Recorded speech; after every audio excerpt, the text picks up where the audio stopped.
L'objectif de la vidéo est de voir comment on peut réaliser une affiche au format A3 avec Canva.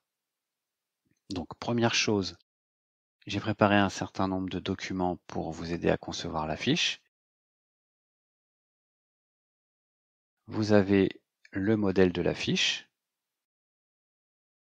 Vous avez aussi un fichier texte avec tous les textes de l'affiche, donc vous pourrez faire des copier-coller pour éviter d'avoir à retaper. Et les couleurs utilisées, donc du blanc, du noir, le rouge, avec son code hexadécimal ici, et un gris dont vous avez également le code hexadécimal ici. Donc, je me rends sur Canva.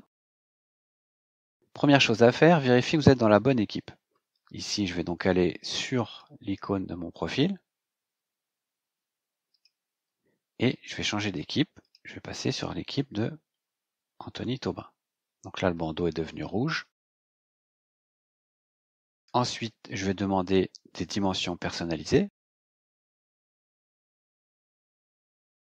Moi, je vais travailler plutôt en millimètres.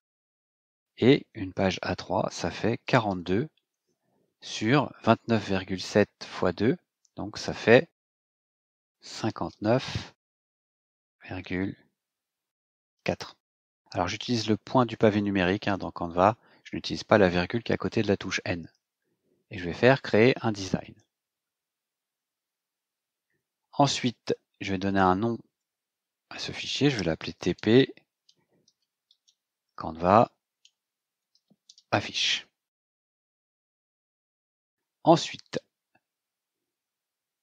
je retourne voir mon modèle.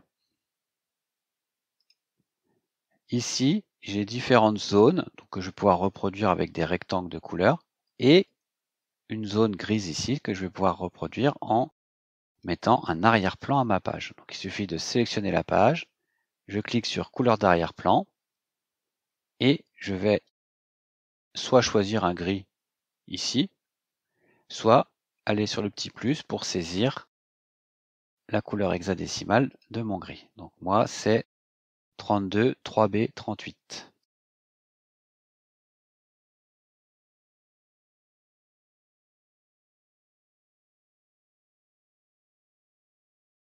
Voilà, donc j'ai mis ma couleur d'arrière-plan. Ce qu'on va faire, c'est pour pouvoir travailler,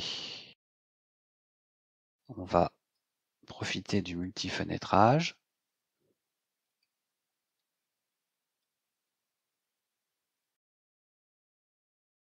Faire un truc comme ça. Ensuite, pour faire des rectangles, il faut aller dans Éléments.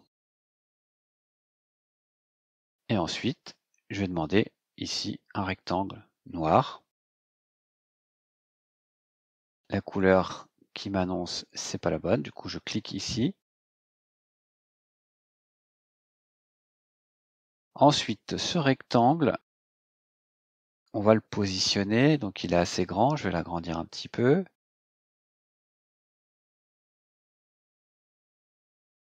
Et je vais le tourner aussi, puisque ça donne quelque chose d'à peu près comme ça. Donc là, il va falloir faire CTRL roulette pour diminuer un peu le zoom. Donc là, j'ai reproduit la première zone noire. Ensuite, il m'en faut une autre en bas. Donc ce que je vais faire, je vais dupliquer celui-là et je vais venir le poser en bas.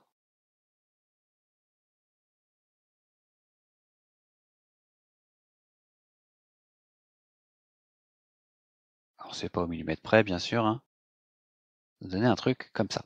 Ensuite, je peux le dupliquer une autre fois et je vais aller lui mettre la couleur rouge. Alors c'est celle-là, CC40.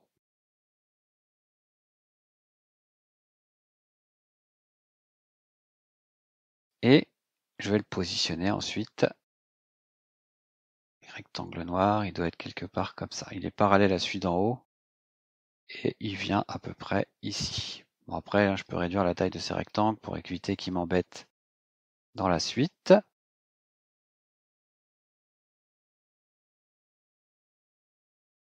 Le tout étant qu'il soit bien sur la page.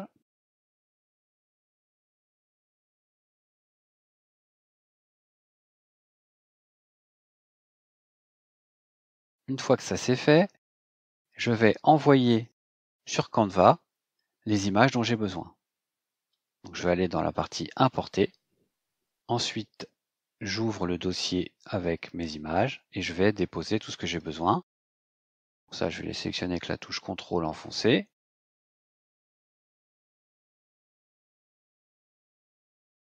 Et je vais venir ici, déposer ça.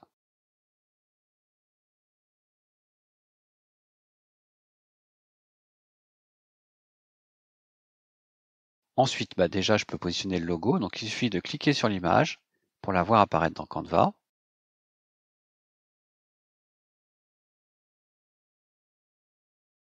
Alors, je prends bien par les coins pour pas modifier la forme de tout ça. Et je vais la mettre à peu près là. Je ferai les ajustements plus tard. Lui, ça sera vers le bas, vers ici, là. Les gens pourront scanner ça pour accéder à la page qui présente le YEL. Ensuite, je vais aller chercher une forme ronde. Donc ça, c'est aussi dans Éléments. Je choisis un rond que je vais remplir de blanc. Je réduis la taille de ce rond. Le premier sera par là. On va essayer de l'aligner sur le trait ici, là. Et il faut que je puisse en mettre 6. Donc là, on verra. Peut-être faudra que je le diminue après par la suite. Ensuite, je peux y mettre, si je retourne dans Importer,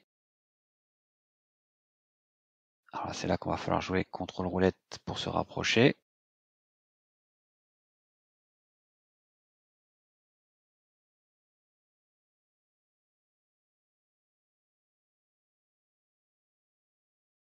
Ensuite, je prends le rectangle blanc. Avec Shift, je prends l'engrenage et je vais dans Position. Et je vais centrer ces deux éléments l'un par rapport à l'autre. Ensuite, l'idée, c'est de pouvoir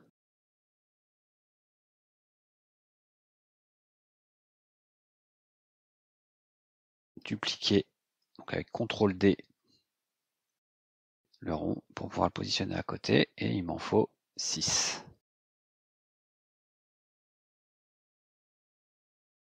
Alors l'avantage de faire CTRL D, vous voyez, c'est qu'il reproduit le même espacement pour chaque duplicata. Donc là, j'en ai bien 6.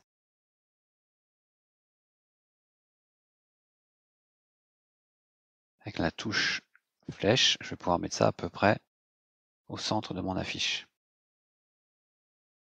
Et ensuite, je vais prendre chaque élément et le mettre dans le rectangle qui convient. Si vous voulez équilibrer votre affiche et la rendre professionnelle, il faudra être très attentif à bien aligner les zones les unes avec les autres. Et voilà.